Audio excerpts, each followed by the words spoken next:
کیا یہ بات صحیح ہے کہ بقرعید کے مہینے میں ناخن اور بال نہیں کاٹنا چاہیے ورنہ انسان گناہگار ہوگا؟ حضرت ام سلمہ رضی اللہ تعالیٰ عنہا جو رسول اللہ صلی اللہ علیہ وآلہ وسلم کی بیوی ہیں، تو آقا علیہ الصلوۃ والسلام نے حضرت ام سلمہ سے فرمایا کہ جو شخص یہ ارادہ رکھتا ہو کہ وہ قربانی کرے ذی الحجہ میں، تو اس کو چاہیے کہ وہ چاند نکلنے سے، یعنی جب یہ جو پہلا عشرہ ہوتا ہے نا، چاند دیکھا گیا اس کا بقرعید کا، چاند نظر آئے اس وقت سے لے کر جب تک کہ قربانی نہ ہو جائے، جب تک کہ اپنے ناخن اور بالوں کو نہ کاٹے۔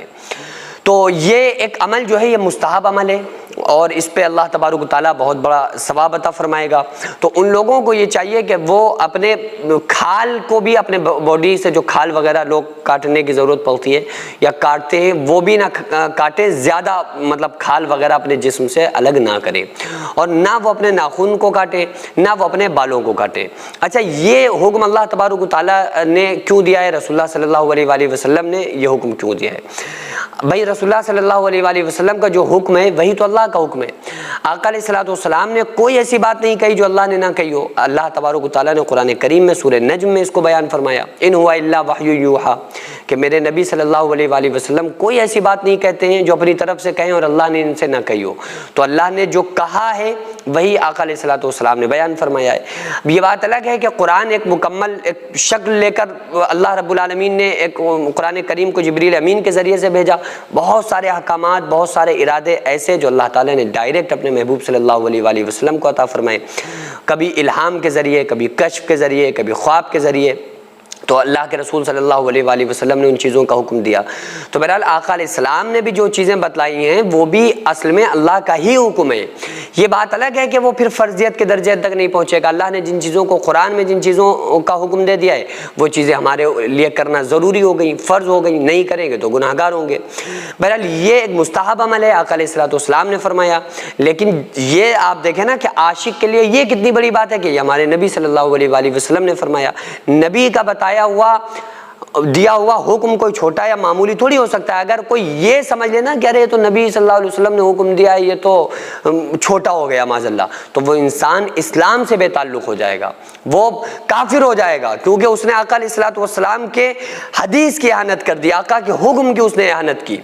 تو یہ بات الگ ہے کہ اس اعتبار سے کہ بھئی چلو ہم گناہگار نہیں ہوں گے، چلو ہم نے یہ نہیں کیا، لیکن اس کو ہلکا سمجھ کے چھوڑ دینا، یہ عمل آپ کو کفر تک پہنچا دے گا کہ بھئی یہ تو ہلکا ہے، معمولی ہے، کیونکہ یہ نبی کی حدیث ہے، نبی کی حدیث ہے، اسی لیے تو ہلکا نہیں ہے۔ یہ عمل کے اعتبار سے آپ سوچ لیں کہ چلو بھائی کوئی بات نہیں، ہم نے نہیں کیا ہے، انشاءاللہ ہم گناہگار نہیں ہوں گے اور اللہ معاف کر دے، لیکن اہانت دل میں خیال اس ٹائپ کا نہیں آئے انسان کے دل میں، ذہن میں، کہ بھئی یہ تو ایک چھوٹی سی معمولی سی سنت ہے۔ ارے لوگ کہتے ہیں نا، ارے یار یہ تو چھوٹی سنت ہے، تو بھائی چھوٹی سی سنت یہ ہے کتنے بڑے انسان کی، اس شخصیت کی جس کے صدقے میں اللہ تعالیٰ نے ساری کائنات کو سجایا اور سنوارا ہے، جس کی صدقے میں اللہ تعالیٰ نے اپنی ربوبیت کا اظہار کیا ہے۔ تو یا آقا علیہ الصلوۃ والسلام کے بھی جو احکام ہیں ان پر ہم تمام لوگوں کو عمل کرنا چاہیے۔ تو بہرحال یہ ہے کہ جو لوگ قربانی کرنے کا ارادہ رکھتے ہیں ان کو تو یہ چاہیے اپنے ناخن اور بالوں کو صاف نہ کریں، لیکن بعض علماء فرماتے ہیں کہ وہ حضرات بھی جو قربانی نہیں کر رہے ہیں تو وہ بھی اپنے ناخن اور بالوں کو نہ کاٹیں،